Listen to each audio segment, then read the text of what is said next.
Oh, I'm ready. Yeah, no, he's ready. Yeah. He's just excited to talk about wrestling. I don't blame him.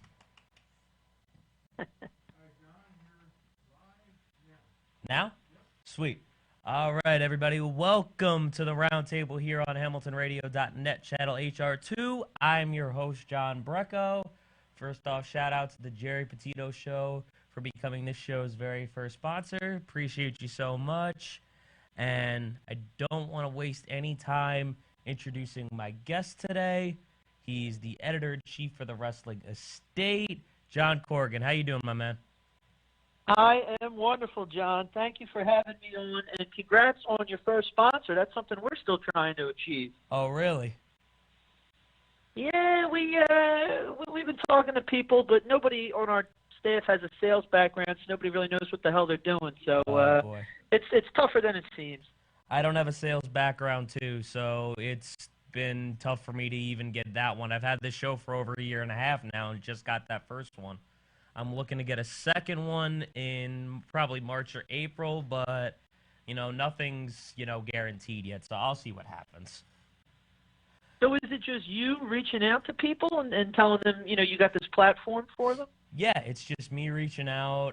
What I do is, I let them know, like, hey, I could promote your stuff. I just need a certain amount a month because, internet radio, a lot of times the person doing the show is paying for it because they have trouble getting sponsors as well. So that's normally what the thing is.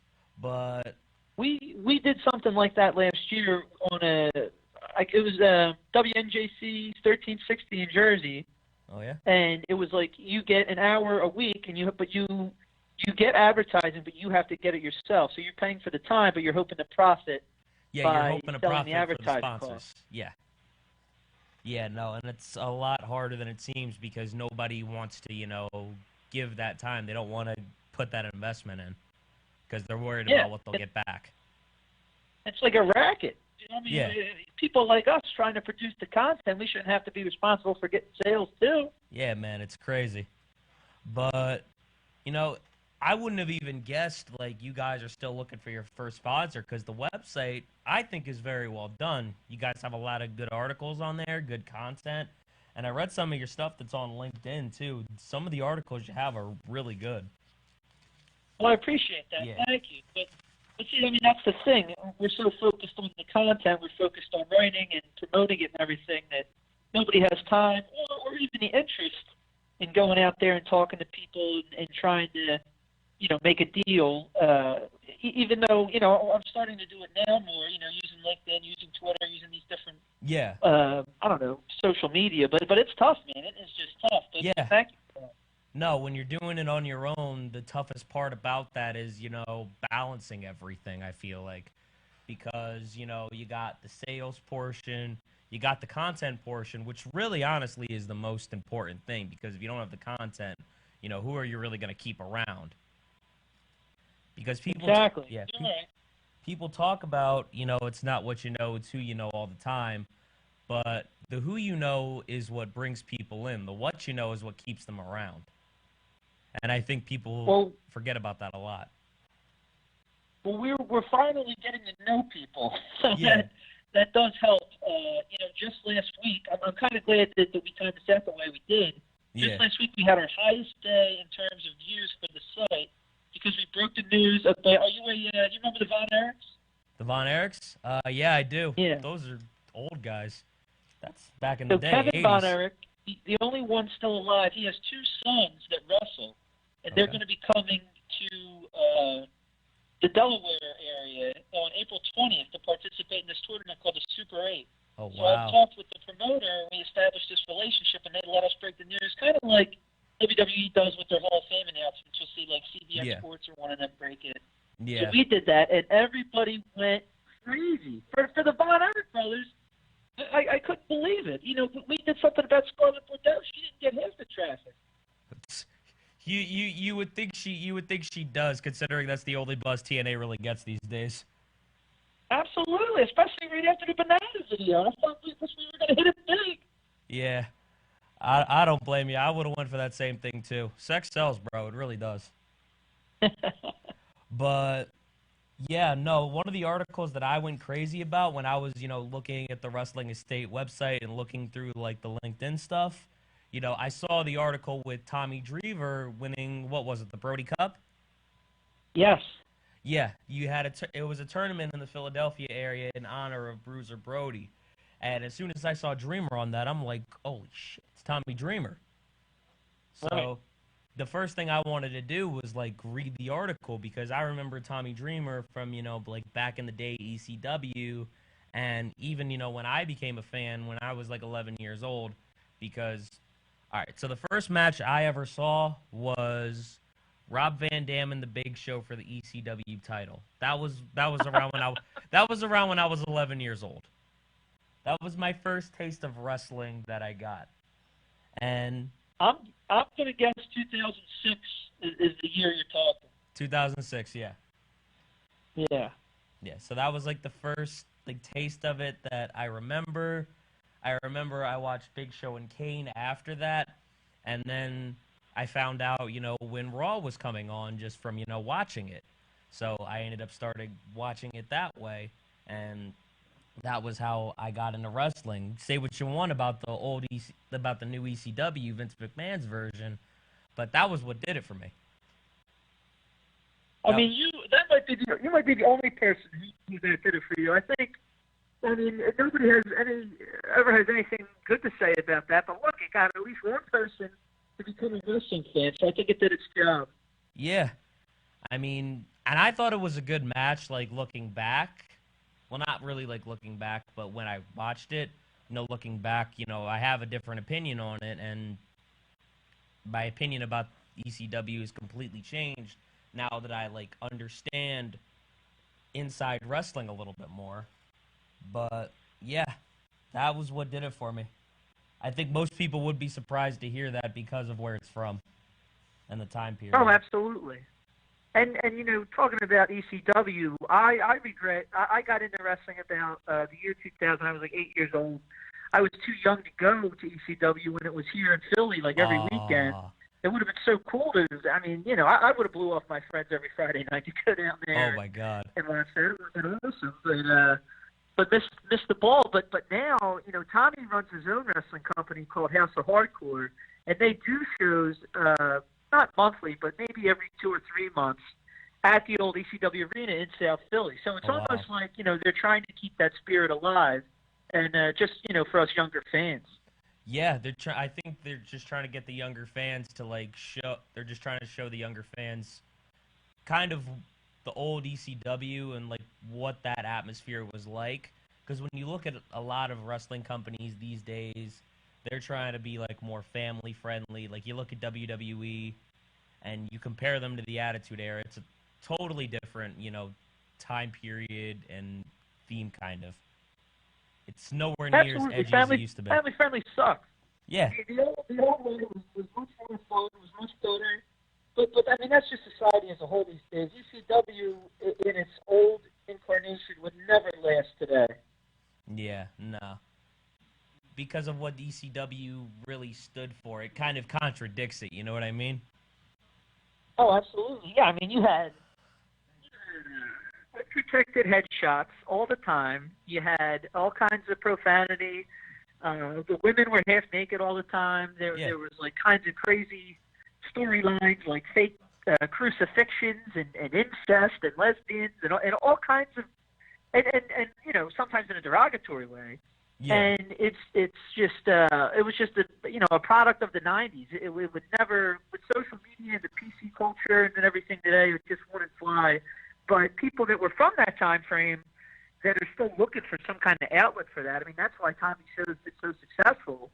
And other companies that run here. MLW, this promotion based in Florida, it ran in the Northeast for a little bit, but it went dormant for like 15 years. It came back. They just had a show in Philly at the arena last Saturday, and the crowd was going nuts, saying the same kinds of funny chants like they did back in the day. That spirit's still alive. I guess it's just in the Philly market, though. Okay. That's really cool. I didn't even know it was running over there. But I do have to ask, did you always want to, be a writer in the wrestling industry? Was that always the goal, or? That is what I wrote in the 8th grade yearbook when it said, future career. I put wrestling writer. I didn't even know what it meant. I didn't know anything. You just knew that was what you wanted. I don't know. I have a journalism background, and I still write journalism today, business reporting and advertising for ASI. Okay. But wrestling writing has just been something I've always been interested in, and I was lucky to be able to do a pro wrestling column. I went to Temple University, so for their student newspaper, they let me do a wrestling column my senior year, and it got a ton of traffic on their site, and they couldn't believe it because, I pitched the idea every year, and the editors always shot it down, like, well, what are you even talking about? Nobody cares. And then when we did it, I was able to get, first of all, Philly has a great wrestling scene as it is, so I was able to get a lot of local people. Then, you branch out to different things, and people are more willing to talk to you when you tell them it's for a college newsletter, or newspaper, or radio show, or anything. That makes sense. They feel guilty. They feel like they have to give back. So, that was successful, and from there, we tried to launch the Wrestling Estate, and here we are. Yeah. How did the idea come for Wrestling Estate? Was it through college writing? Yeah. Okay. We, based off of the Temple article, I still wanted to keep doing it, but I didn't have a platform. Yeah. So this other guy and I started a site called WrestleDelphia, and that ran for about 3 years, and then he decided to shut it down, and I didn't want to shut it down. I wanted to keep going. I thought we had made a lot of good progress. Okay. So I decided, I would start my own. But like I said, I don't have a sales background. I didn't know anything about computers. Until this year, I had an iPhone 4 still. I'm very behind on everything. Oh, my God. Bro. Yeah. I'm with you on that. I maybe had a flip phone till about 2014. That was my freshman year of college. It was not pretty. I think I know one person, my age who still has a flip phone today, but that's really it. But see, but you understand, we don't need these high-tech things. We don't have time to... Yeah, no. Now we got to... I got stuff to do. I got to be, stay with what I have to do. I can't be worrying about the next thing that's out or the next fanciest thing that I can get. I got other things in my mind, buddy. Sorry. But I do want to ask about WrestleDelphia because when I went to, look it up, all I got was a bunch of Chinese letters and a bunch of weird images when I went to look it up. And I was like, what the hell? I thought I was going to find out what WrestleDelphia was because it looked really cool. And it looks like you've talked to really good people. I saw something with Jim Ross. I saw something with somebody from the Mean Street Posse. I forget who it was, but I know it was Mean Street Posse. And who else? Oh, yeah, there was something with Ken Shamrock on there, too. So I do want to ask about WrestleDelphia and your experience with that. Well, that was like the preparation for the Wrestling Estate. Everything we're doing now, we started at WrestleDelphia. Okay. We've always been able to get big names like that. And when we had the radio show, it was even easier because, you're telling people, hey, you're going to be on the radio. You stand out more than just saying you're going to be on a website. So we were able to get, our biggest get, in my opinion, was Jesse the Body Ventura. Oh, my God. A lot of people think he's crazy now, so it doesn't matter. But at the time, I was like, I don't care. He's Jesse the Body Ventura. Yeah. I don't even remember him from his wrestling. I just remember him, from the 80s calling matches with Gorilla Monsoon. Stuff with, Hulk Hogan and Andre the Giant. I do want to, I do know Jesse the Body Ventura was a wrestler, but that's what I remember him from. I would love to see a match, from him, though, back in that time period. Well, that's what I know him mostly for, too, is the commentary. Yeah. And he's my favorite commentator. I always thought he was funny. He's got that experience from being in the ring, so he adds some credibility to it. Amazing. He called everybody out on their craft. And then, but I wasn't sure, the guy's a former governor. He's a busy guy. He's kind of a celebrity with his reality shows and all that. So, but he actually spoke with me on the phone for over an hour. He gave me all of his time. He was going into different discussions. It was like talking to like a college professor because he was sitting there and going off topic about political rants. And he's sitting there and he's asking me things. Like, you don't know about this? I said no. He's like, all right, well let me tell you. And he would go through like a 10-minute spiel, and I'm sitting under Jesse's learning tree. I thought it was incredible. Oh, that is great. I remember one time, because I've had a couple football players on the last couple of weeks. I had Don Beebe on 2 weeks ago, and it wasn't like, I wouldn't say 10-minute rants, but you get him talking about like a certain topic or a certain experience. He'll go into depth about that. Things that make the world a difference in football. We were talking about like how speed makes the difference, when you're tackling or, when you're picking up a block, stuff like that. And it was just really, interesting to hear that from, a guy that played in the NFL in the 90s. Well, let me ask you, I don't know if you've done a show since Sunday or whatever. I mean, do you have any thoughts on the Super Bowl? Did you think it was as boring as everyone else did? I will say that, it was a very old-school game. It had a lot of old-school defense in it. But even with that, I do still think it was boring. Not to the extent a lot of people are making it. But, I've seen defensive games that, I find more exciting. You look at Super Bowl 42 with the Giants and the Patriots. You can argue, that's kind of the scenario. The Patriots going in 18-0. The Giants going in the heavy underdog, and then they came back to win. But, there's defensive games out there that, are still exciting today. You've got the catch. A lot of people don't realize, the catch with Franklin Harris, that was mostly a defensive football game. And he just happened to, get that catch with like 30 seconds, barely just pick it up off the ground, and run all the way into the end zone with like 5 seconds left. There are defensive games. Yeah. I'm glad that you phrased it like that, because I think that is the perfect way to describe it. Because that is everyone's common argument is if you thought the game was boring, you're not a true fan, you don't understand how defense works, which I disagree, because like you said, there have been other defensive games that were more exciting. I mean, this is the Super Bowl. First of all, you have people that don't watch all year that sit around and go to parties and stuff to watch this game. They want to see something. Yeah. And we're talking about Brady. We're talking about the Rams, who had a great season. Yeah. It was just very lackluster. It was very like, oh my God. Yeah. And also, you got to realize that nobody expected, this defensive, low-scoring game. Everybody expected it to be, high-flying, offensive shootout. Brady, getting clutch touchdowns in the fourth quarter. The Rams, running the ball all over the place. I don't understand why they didn't give it to Todd Gurley more than they did, because I understand they've been talking about him being injured, but he had a couple of, good sprints in that game.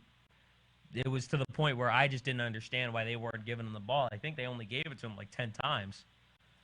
I wish they gave it to him more.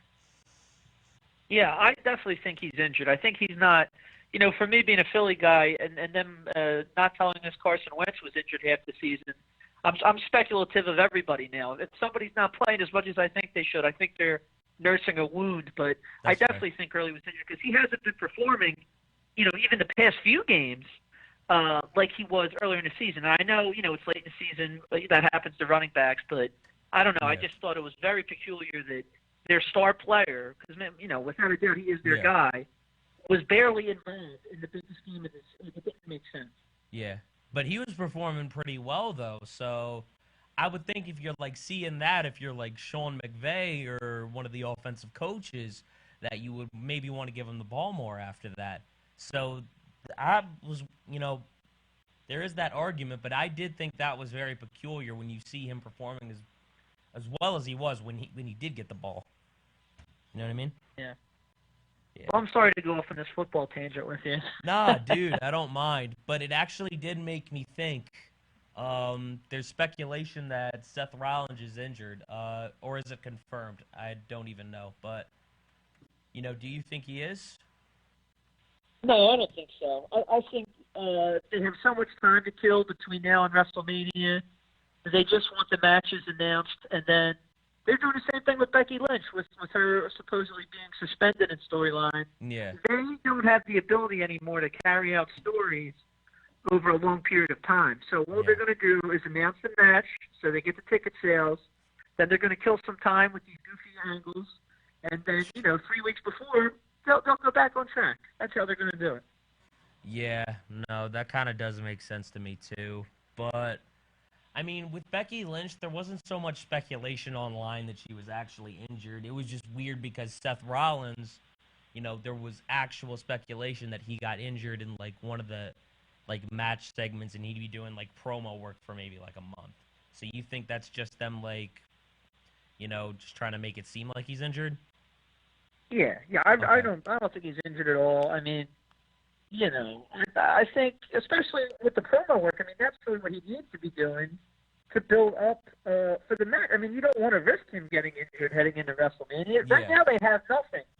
That's and I'm not even that excited for him versus Lesnar. And I'm a huge Lesnar fan, and I don't buy Seth as a credible opponent for him for WrestleMania for the big show, because also everyone's saying that whoever Lesnar faces, Lesnar's going to drop the belt to. He's going to lose. He's going to go off into the sunset of UFC. And I just, maybe this time last year when Seth Rollins had that incredible performance in the Gauntlet, he was feeling fresh. He had just turned face, really, and I just don't see it anymore. You know what I think the biggest problem was? I think the biggest problem was that, the angle with him and Dean Ambrose kind of, in my opinion, fell flat. It fell completely on its face after, the night Dean Ambrose turned heel. And it was a great heel turn, too. It was such a shame. Like, it's stuff like that. There as one of the all-time greatest heel turns. Just because of the situation, of the timing of it, it was perfect. Everybody saw it coming. Nobody thought it would happen that night. Yeah. And the fact that they could still surprise people when there's hardly any surprises left in wrestling in 2019. 2018 when it happened, but it was so well done. And then you're right, they just completely dropped the ball with it to the point that Ambrose is in worse shape than Rollins. I mean, at least Rollins is still seen in high regard, but Ambrose, they're talking about him. His contract is up and he's going to leave. I mean, that's how bad the ball went for him. Yeah, he doesn't even want to stay there anymore because of, how flat that fell and how, stop-start he's been over the last 2 years, ever since he dropped the belt to AJ Styles. And it's really a shame because Dean Ambrose has played such a good character for the company. And I hate to see him go, too. Well, it'll be interesting to see if he does stay in wrestling, if he goes to, Cody and the Young Bucks company, AEW. Yeah. Maybe he'll go back to the Indies, maybe Impact. And I mean, there's so many options right now that it's a perfect storm for him. If he's unhappy and the contract's expiring, why not try, your options elsewhere and get more money? I mean, at least, Cody's company, they got enough money to make you happy, to make you find your passion again. Although I would want to see what happens with AEW because they've got a lot of big names it seems like they're getting. They're getting Chris Jericho, right? Yeah, he's signed. I mean, he's their biggest guy. All right, and I did see something on What Culture that was titled Brock Lesnar, set for AEW talks. Would you think he would go to AEW? I don't see it, but when I saw that, I was intrigued. I really was. I just don't think he would leave WWE because it's still number one. He's still an attraction. He's still a mainstream name. WWE has I don't want to say alliance, but they obviously have an association with UFC, and that's what Lesnar wants to do. So it would be. AEW has the Jaguar owners, their financial backing, so they probably have enough to buy Lesnar. But I just don't know. I can't see him leaving Vince. I just can't see it. Yeah. He does get, a lot from Vince, and I don't think he would get that much with any other company because Vince makes him into this, big once-in-a-while attraction, kind of like how he has The Undertaker. And he doesn't have a lot of guys like that, and I can't see him, getting that, to your point, from AEW, even though they could keep him happy, like, money-wise. Like, he would be great. He would be good money, less of an attraction. And Brock felt like a sore thumb among the type of wrestlers they have. His style does not mesh with Cody, the Young Bucks. If they get Kenny Omega, Jericho and him obviously are two. They both worked in WWE for a long time, but still, he would just be. I don't know. It doesn't. They seem to be more of like an independent, grassroots. These are the guys that were underappreciated, build themselves up, and then you're bringing in this guy who's seen as a company, special attraction. This guy that's been given the world. It just wouldn't make sense. It would be cool to see. I'll tell you this. That would be the most shocking signing they could do. I think that would be more shocking than any other wrestler available would be if they get Brock Lesnar. Although there has been, speculation that AJ Styles, like just more like, buzz than anything, but like speculation that AJ Styles is possibly leaving as well because, he hasn't signed his new deal with WWE yet. And obviously, I don't think AJ Styles is going anywhere. They've given him a lot since he's been there. There's really no reason for him to leave. But what do you make of that? I could see him leaving because he's friends with those guys. It's more of his style. Like, him jumping from WWE to AEW, from a style standpoint, makes sense. Yeah. He wrestles their kind of style. He's still in great shape. He's getting older. Maybe they'll offer more money and he can retire sooner. Something like that would work. But I agree with you. Why leave Vince? Obviously, Vince McMahon sees a ton in him. AJ was the longest reigning SmackDown champion ever. He's been on top since practically the first day he walked in. Yeah. And, I'm sure that comes with lots of money, lots of perks. And I don't know. I just don't see him leaving either. Yeah. I think, personally, they've done a better job with AJ Styles and making him into a big deal than they've done with a lot of other guys. Because when they brought Shinsuke Nakamura in, I was like, holy this is going to be amazing. He's going to be the big deal. We're going to see all these dream matches. And they kind of just fell flat with everything with Shinsuke Nakamura. And I was so disappointed to see it because, you've got him relegated to the mid-card. You've made the United States Championship feel like a joke.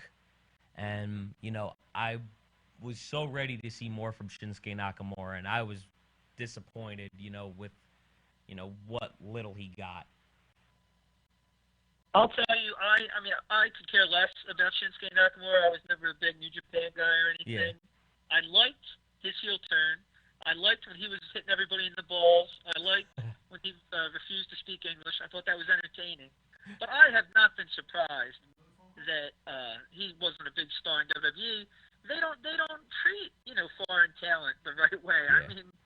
Yeah. Asuka, look at Asuka. Asuka's the prime example. This woman was built up tremendously in NXT for at least 2 years. She's seen as this ultimate fighting machine. She's sexy. She's a badass. She's can stand on her own 2 feet. She's undefeated. You bring her to WWE, all right? So NXT is run by Triple H. You bring her to WWE. Vince McMahon sees her. Vince McMahon, who has never treated any Japanese character really with seriousness. Maybe Yokozuna, but the guy's from Hawaii. He's a Samoan. He's not even Japanese. Immediately, Asuka's up there for a few months. She loses her streak. She loses to Carmella back-to-back. Oh, yeah. She's middling in the mid-card. Then 1 week they made her a comedy act. Now she's got the title back and they're trying to fix what they've done. But they just don't. Vince McMahon just does not, he treats them as cartoon characters. He sees Japanese talent, not just Japanese talent, but other ethnicities. He just never has given them what the rest of the world sees them as. Yeah. All right. That was honestly a lot to think about. I didn't even think about the fact that, foreign talent doesn't get treated the same way, but we do have a phone call. So I do want to ask the caller, you're on the air. What do you make of this if you're a wrestling fan? Who do you think is calling in? Hey, The only man who's been a wrestling fan for 40 years. what's up, buddy? How you doing, man? All right. All right, I gotta I introduce heard you. I heard all this screeching talk about Brock Lesnar going to AEWE, All Elite Wrestling, and I just got chills up and down my spine. Like, I know people have like made something like out of it, but I mean, I don't think it's happening. But it's been like with the problem with All Elite Wrestling is the gentleman who, like your guest said, owns the Jaguars. yeah, And they're comparing it to, he's a millionaire like Ted Turner, yeah, and they're trying to get a TV deal. And I don't think they're going to get a good TV deal. yeah, And apparently they don't want to tour a lot like the WWE, yeah, is because they don't want to. The thing that's missing from Vince is the competition. And when Yeah. they had the competition back then, it was good with the ratings.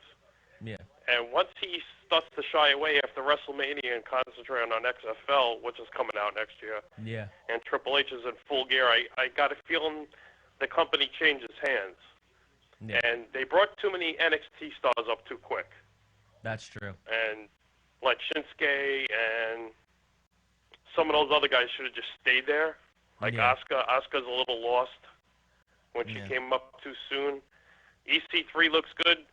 The Yeah. whole Dean Ambrose thing is, I think him and Renee are expecting, and Okay. maybe that's why they're gonna step away for a bit. Okay. And the heel turn was a little too early, is because when Roman got sick, the real main event at Mania was going to be the three of them against each other for the title. Oh, it was? And then once Roman got sick again, and that was the night Ambrose turned heel. Okay. So they just rushed everything. Yeah. Not the way they wanted it to happen, but. All right. And of course, my favorite character is going into the Hall of Fame. So, Wait, all hail to the dead man. Oh, he's going? Oh, yes, because the WWE screwed up on the network. Okay. WWE Superstars is now on, and their advertisement was including Hall of Famers Undertaker, Shawn Michaels, and it was taken down like 5 minutes later. I was about to say, that wouldn't make sense to put Shawn Michaels in there. He already went in. He can't exactly go in again. Right. Yeah. But So I don't really see All Elite going that far. I mean, they got Billy Gunn as their producer, so once you get an ex-WWE guy producing something, it's like, okay, here we go again.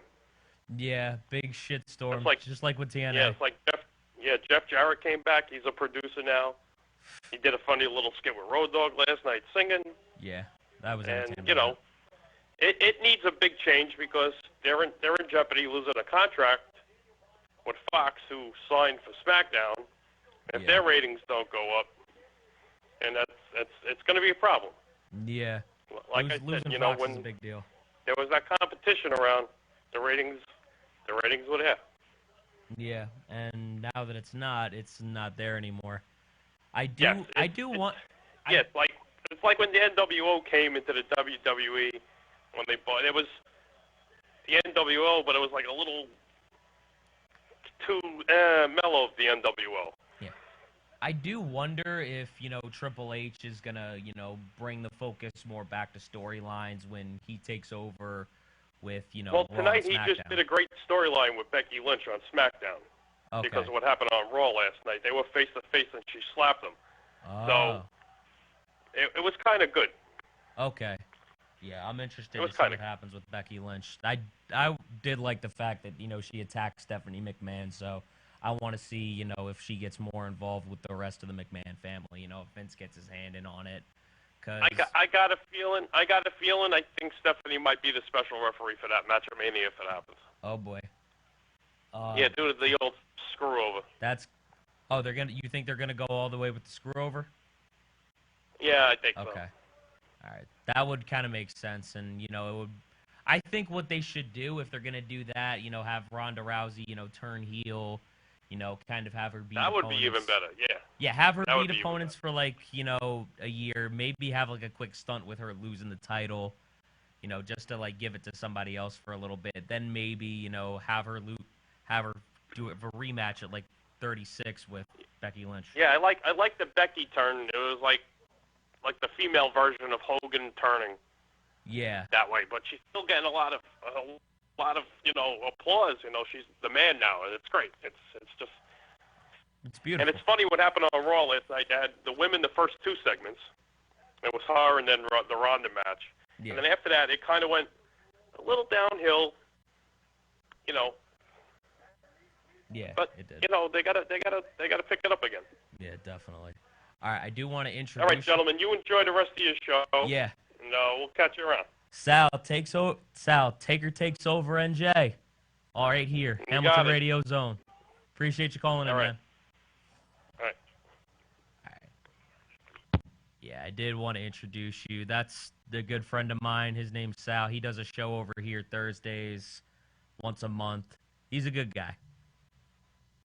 Does he do wrestling? A wrestling show? Yeah, he does a wrestling show once a month here. Oh, okay. Yeah. So he's a good This guy to know. Hamilton Radio's got it going on. Yeah. Huh? Yeah. We also know a bunch of other guys. Rob Fury, Dave Hines has been a guest on my show a couple times. There are a couple promotions based over, I believe, in Jackson, New Jersey. Yeah, I might be wrong in saying that, but I believe it's Jackson. Yeah, SWF. I'll have to check them out. Yeah, no, definitely. And, Dave Hines is a good guy to know. I haven't had Rob Fury here yet. I hope to one day. I'll see what happens with that. But, yeah, no, those are some good guys to know.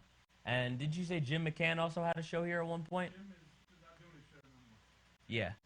Have you heard of Jim McCann? No. No? Who's he?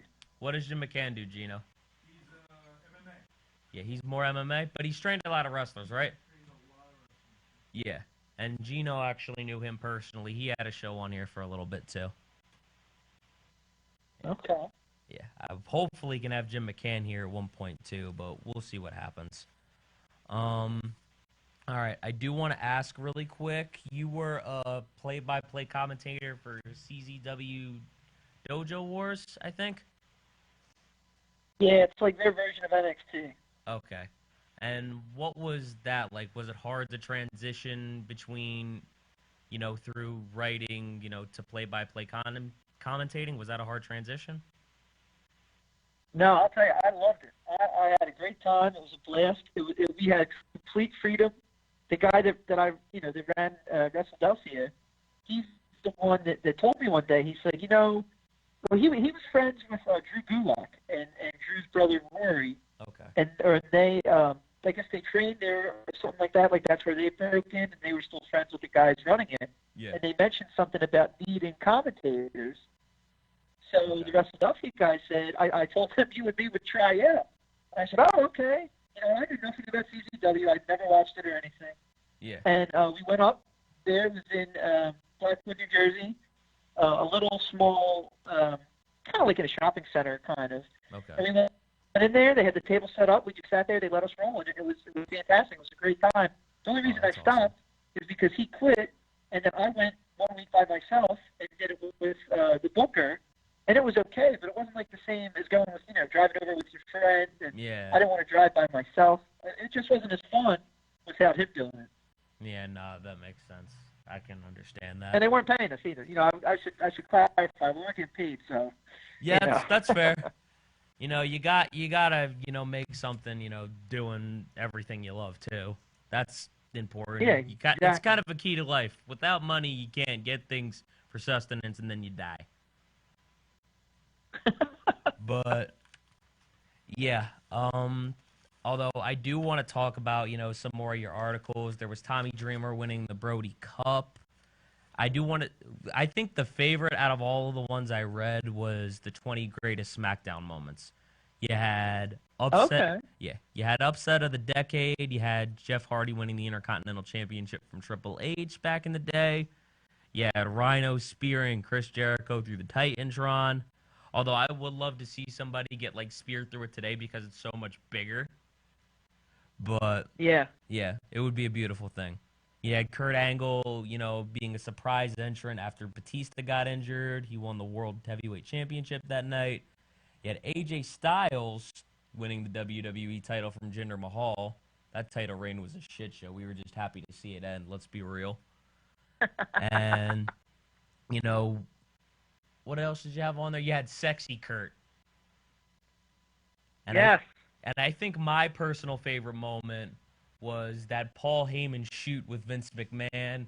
Him running him down for taking all the territories after his father died, and just completely lighting into him.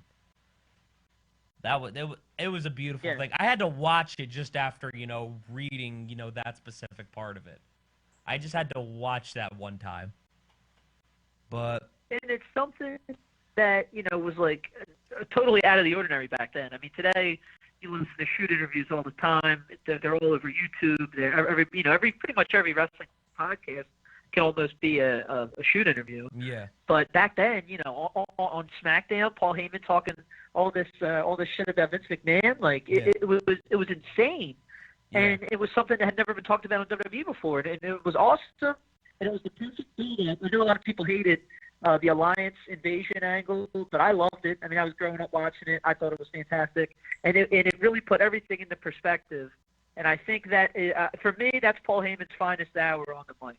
Yeah, out of all the promos he's done, I honestly think looking back, everything he's done with Brock Lesnar, CM Punk, I think that might have been one of his best promos. And I actually even forgot how good it was. But I do have to ask, which was your favorite moment out of those, 20 that you put in there? Which one was your absolute favorite? I got to go with, to me, I still love the Billy and Chuck with Eric Bischoff revealed as the minister. Okay. It's the greatest reveal ever. Nobody saw it coming. He should have won an Emmy for it. I mean, that is some real acting. Yeah. And the story itself kind of died after that. That was obviously the peak. But yeah. It was so.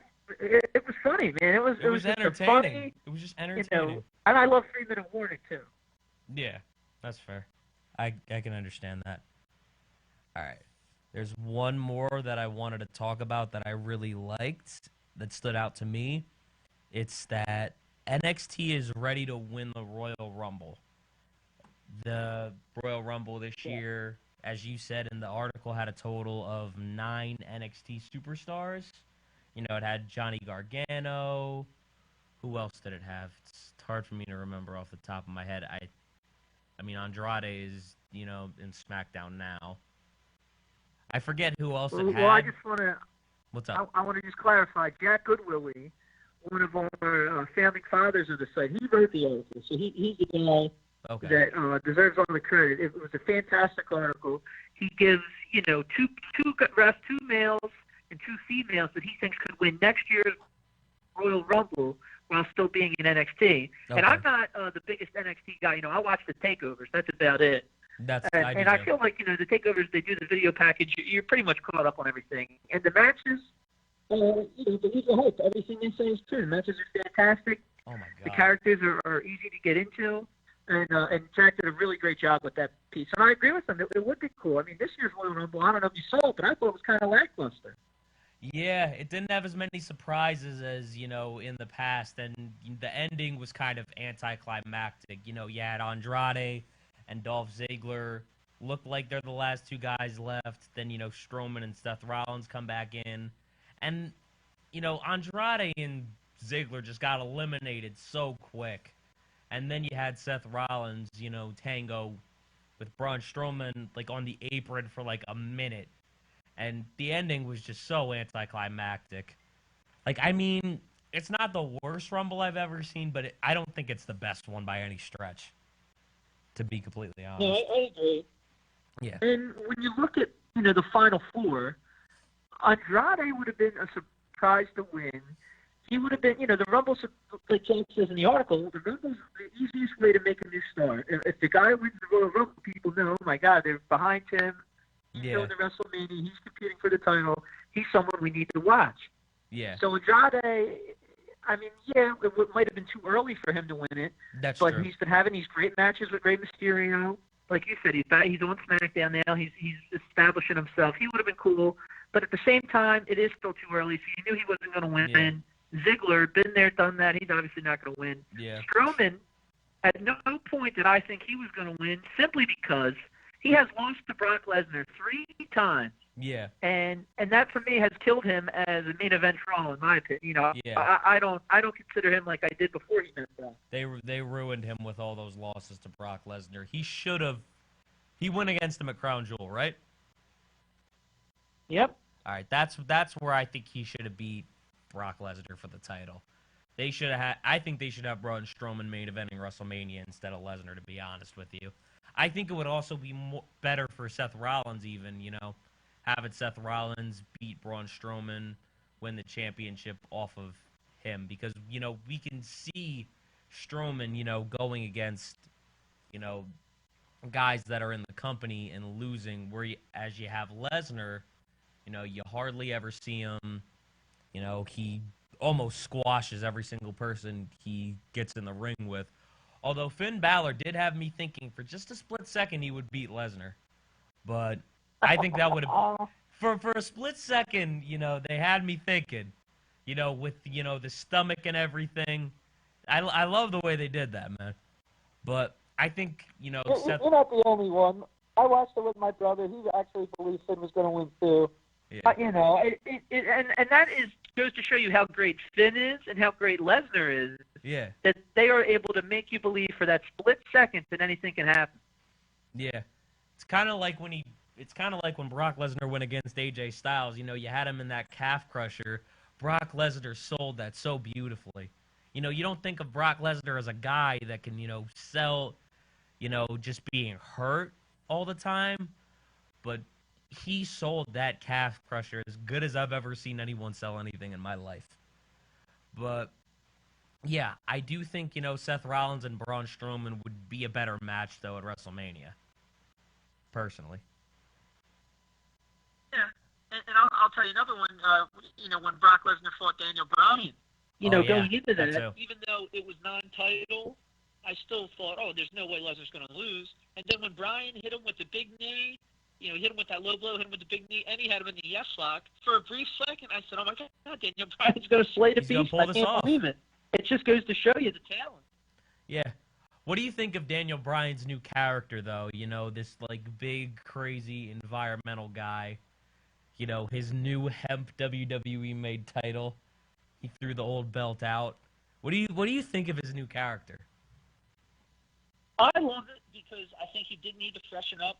You know, when he came back last year, it was cool for the first month or two that, you know, this guy that we thought was done, that his career was ended so tragically. I mean, he made the miracle comeback. That was cool. But they didn't have anything for him. I mean, they had him against Big Cass for 2 straight months. Yeah, that killed all the momentum that Daniel Bryan had for his return. So it was just a matter of time before he freshened up. And now, I mean, you know, you could argue Ludwig Borga from the 90s had, like, an environmentalist character, but he was around so briefly no one even remembers him. Daniel Bryan's doing a completely new, total, original character, which is impossible to do in wrestling. Yeah. I don't think I've seen, you know, a new character since, you know, Broken Matt Hardy, and you don't even see him anymore. I think that's because he's injured, but... What's up? I didn't hear. You there, John? Are you there? Yeah, I'm here. I hear you. All right, you broke up for like a second, but you're good now. All right. What were you saying, though? No, well, you made a good point with Broken Matt. That was, you know, before Bryan, that was the only other cool, original character. And it's a shame that he didn't get an interview with that. You know, he came to WWE, and they kind of needed it because they didn't have an interview for a while. And then he wasn't able to wrestle, and just that whole scenario was bad timing. But we were, what was it, like 2016 or something? He was the most popular thing in all of wrestling. He kept Impact Wrestling alive. Yeah, he kept them alive for, you know, a good while before, you know, Impact Wrestling excuse me, Impact Wrestling became what it is now, who can only, get, sales through like one piece of ace that they happen to have. But yeah, no, he kept them alive for a while. Yeah, but who do you think could personally win the Royal Rumble next year from NXT? Just want to get back to that for a second. Well, that's a good question. I guess I would go with Tommaso. Tommaso? I think I like him better than Gargano. I like Tommaso Ciampa much better just because I'm more of a heel guy. And I know Gargano's like becoming a heel, or I don't know if he's completely a heel right now, but I think Tommaso's done an incredible job in NXT, and he'll probably lose the title by then. I think it would be perfect time to call him up. Yeah, I can definitely see that. Although, I wouldn't mind, seeing Gargano do it because I think that's a guy you can, like, put at, like, number 1 or number 2 and have him, like, go the distance. I think Johnny Gargano is, like, that type of guy you can have in there for a while because look at Shawn Michaels, look at Rey Mysterio. Who else do we have? Or Chris Benoit even, God rest his soul, tragedy aside. Guys like that, you could see them, like, going that far.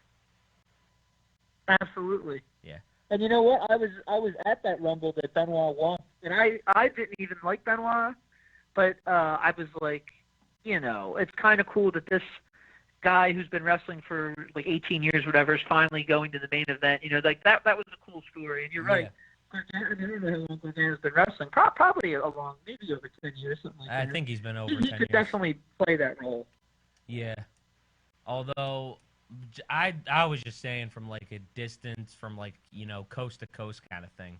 But that definitely would make it intriguing to your point too. Absolutely. Although Tommaso Ciampa, getting him as like a heel winner of the Royal Rumble, having him kind of like go on like a Randy Orton kind of thing, where Randy Orton was feuding with the McMahons at the time. Where he, RKO'd Stephanie McMahon. He looked like he was going to, punt her lights out a couple times, punted Vince McMahon in the head.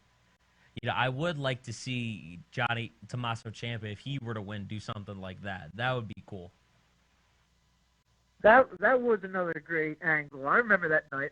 DDT'd her. H was handcuffed to the ropes. He couldn't save his wife. Yeah.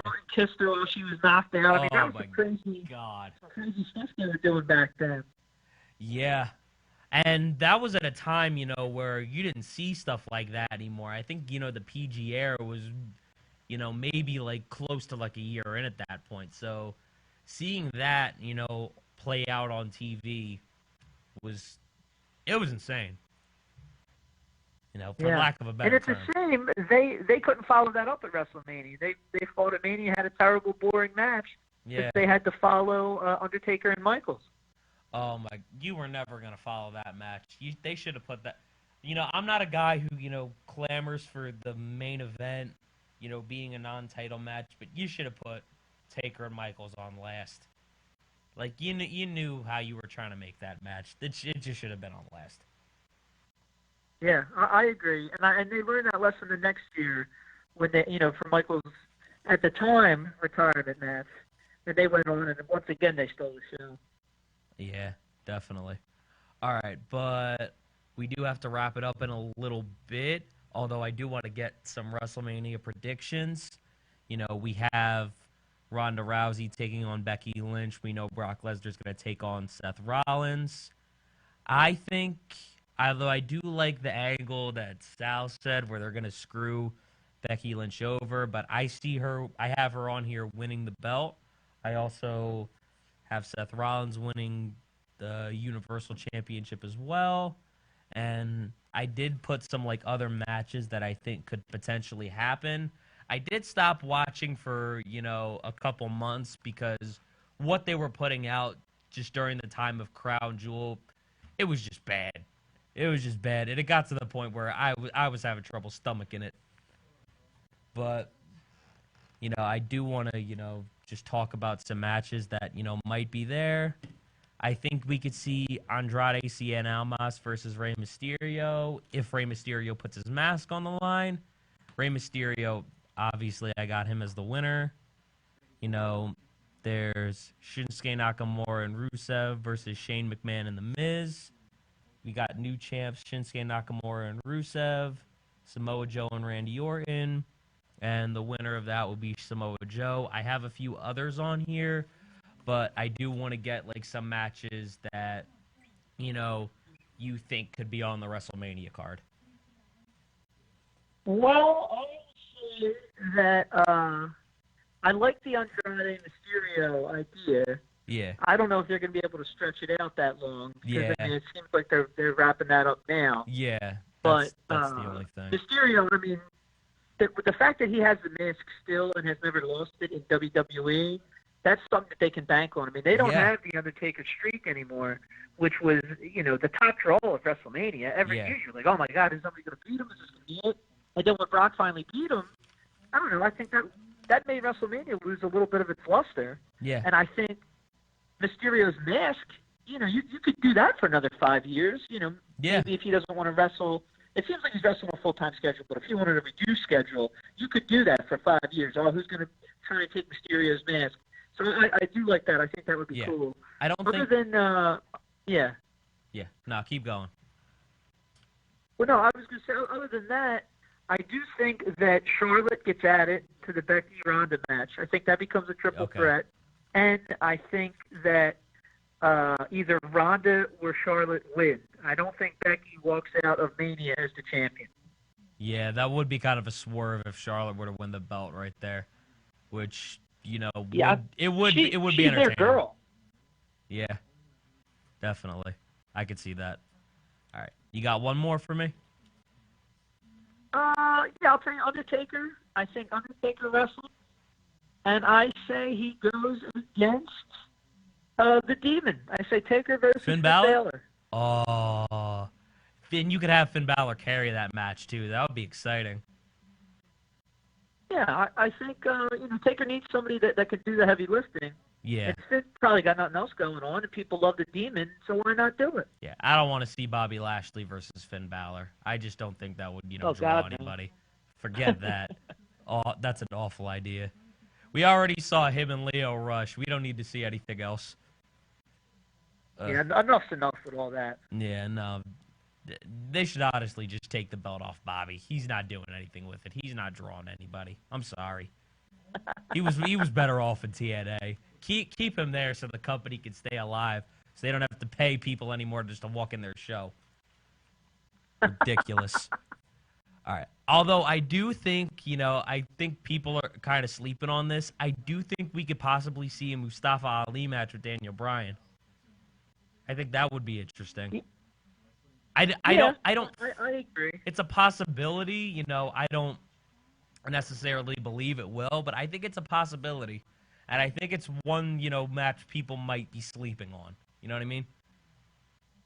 Well, they're definitely pushing Mustafa Ali, and I think the only end game is for him to fight Daniel Bryan for the title. I mean, what else can you really do? Him and Samoa Joe is not going to be dragged out until April. No, and Daniel Bryan doesn't have anybody else really to face that's also a baby face. So I think that would be a good match. Have Samoa Joe take on Randy Orton. I'd pay to see that. Yeah, that would be good. Yeah, that would be beautiful. All right, but I do have to, you know, kind of wrap it up. Our next host just walked in at the Rise Kraken Show, Dave and Marty. So I do appreciate you being on, man. Thank you so much. And I definitely would love to have you back on again. Thank you, John. I had a blast. I'm glad that you invited me, and I'd love to come back. All right, man. Anyways, everybody, this is it. This has been the Roundtable here on HamiltonRadio.net, channel HR2. Editor-in-Chief of the Wrestling Estate, John Corrigan. We will be back, same time, same channel, right here on Hamilton Radio next week, everybody. Good night.